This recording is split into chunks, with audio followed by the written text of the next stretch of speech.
बिस्मिल्लाहिर्रहमानिर्रहीम। अस्सलामुअलैकुम to all my YouTube family.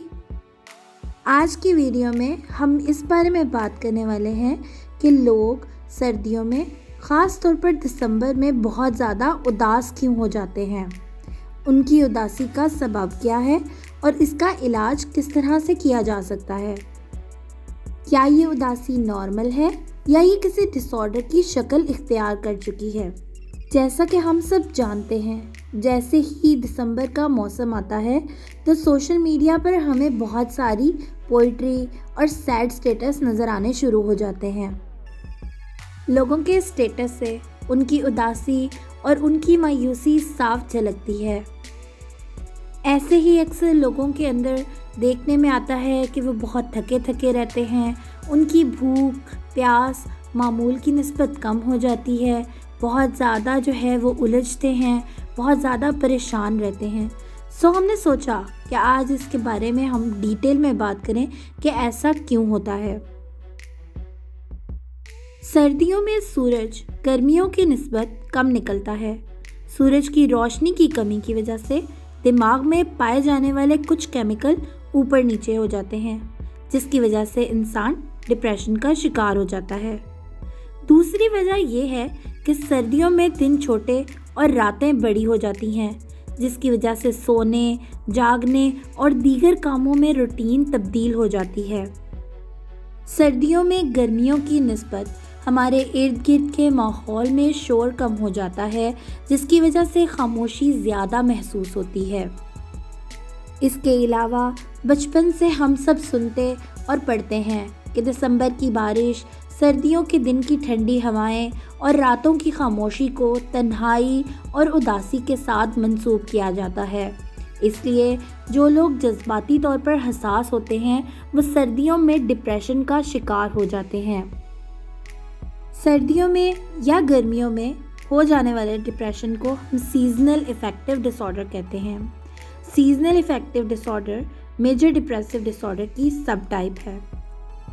इसको कभी कभार बाइपोलर डिसऑर्डर के साथ भी एसोसिएट किया जाता है।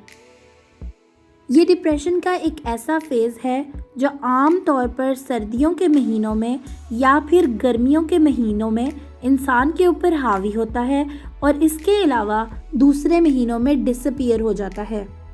जैसे कि सीजनल इफेक्टिव डिसऑर्डर अगर किसी को सर्दियों में होता है तो गर्मियों में उसके अंदर से डिप्रेशन के सिम्टम्स ख़त्म हो जाएंगे। सबसे अहम बात ये कि ये जो डिप्रेशन के पैटर्न हैं ये मुसलसल 2 साल क्लाइंट के ऊपर आने चाहिए। इसके अलावा अगर आगे बयान किए गए सिम्टम्स में से आपको अपने अंदर कोई सीजनल इफेक्टिव डिसऑर्डर के सिम्टम्स नज़र आते हैं तो आप किसी अच्छे साइकोलॉजिस्ट से रब्ता करें। सीजनल इफेक्टिव डिसऑर्डर आमतौर पर 18 से 30 साल की उम्र के अंदर ज़्यादा नज़र आता है। इसके अलावा ये औरतों के अंदर मर्दों की निस्बत ज़्यादा होता है। हर साल तकरीबन 12 मिलियन लोगों को ये अपने लपेट में लेता है। अब हम सीजनल इफेक्टिव डिसऑर्डर के साइंस एंड सिम्टम्स के बारे में बात करते हैं। सीजनल इफेक्टिव डिसऑर्डर्स के पेशेंट के अंदर मूड लो होता है, उनका प्लेयर एंड एक्टिविटी में से इंटरेस्ट ख़त्म हो जाता है, उनके अंदर होपलेसनेस एंड वर्थलेसनेस की फीलिंग्स आ जाती हैं। इसके अलावा उन्हें सोने में मसले पेश आते हैं, या वो बहुत ज़्यादा सोते हैं या वो बहुत ज़्यादा कम सोते हैं। इसके अलावा डरावने ख्वाब आते हैं, उनके खाने की आदत चेंज हो जाती हैं, या वो बहुत ज़्यादा खाते हैं या वो बहुत ज़्यादा कम खाते हैं। इसके अलावा कार्बोहाइड्रेट्स खाने की जो तलब है वो ज़्यादा हो जाती है और आम तौर पर जो विंटर में डिप्रेशन होता है उसमें पेशेंट का वेट गेन हो जाता है। इसके अलावा उनकी जो फिज़िकल एनर्जी है वो रिड्यूस हो जाती है। इसके अलावा उनके अंदर मेमोरी इश्यूज़ देखने में आते हैं, किसी चीज़ के ऊपर कंसंट्रेट करने में उन्हें मुश्किल पेश आती है, गुस्सा और एग्रेशन बहुत ज़्यादा बढ़ जाता है, लॉस ऑफ इंटरेस्ट देखने में आता है, सोशल आइसोलेशन देखने में आती है, यानी कि अपनी सोशल पार्टिसिपेशन जो है वो बहुत ज़्यादा कम हो जाती है, उनकी सेक्सुअल ड्राइव जो है वो डिक्रीज़ हो जाती है, हाइपर सेंसिटिविटी टू रिजेक्शन देखने में आती है, पेन के लिए जो है वो ज़्यादा सेंसिटिव हो जाते हैं और उनको सुसाइडल थॉट्स आती हैं। इसके अलावा जहाँ पे भी वो काम करते हैं, स्कूल में जाते हैं या कहीं पे वर्क करते हैं तो उन्हें वहाँ पे प्रॉब्लम्स देखने में नज़र आती हैं और जो डिप्रेशन के शिकार लोग हैं वो सब्सटेंसेस भी यूज़ करना शुरू कर देते हैं। इसके अलावा जो उनकी जो फंक्शनल लाइफ है उसके ऊपर बहुत बुरी तरह से सीजनल अफेक्टिव डिसऑर्डर जो है वो असरअंदाज होता है। इस तस्वीर में आपको ये शो किया गया है कि ये जो तमाम सिम्टम्स हैं सबसे ज़्यादा जो पीक पर होते हैं वो दिसंबर के महीने में होते हैं। इस वजह से आम तौर पर दिसंबर में हम लोगों को ज़्यादातर जो है वो दुखी लोग नज़र आते हैं।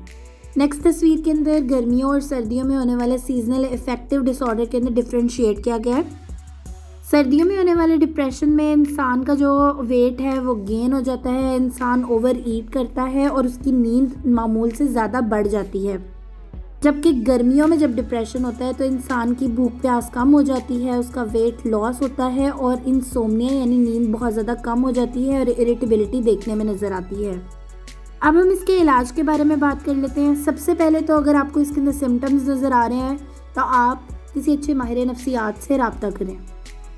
दूसरी एक अहम बात, जैसे कि मैंने आपको बताया कि हम लोग अंधेरे के साथ, तन्हाई के साथ, खामोशी के साथ एक खौफ को अफिलिएट कर लेते हैं, तो इस जुड़े हुए खौफ को ख़त्म करने की कोशिश करें।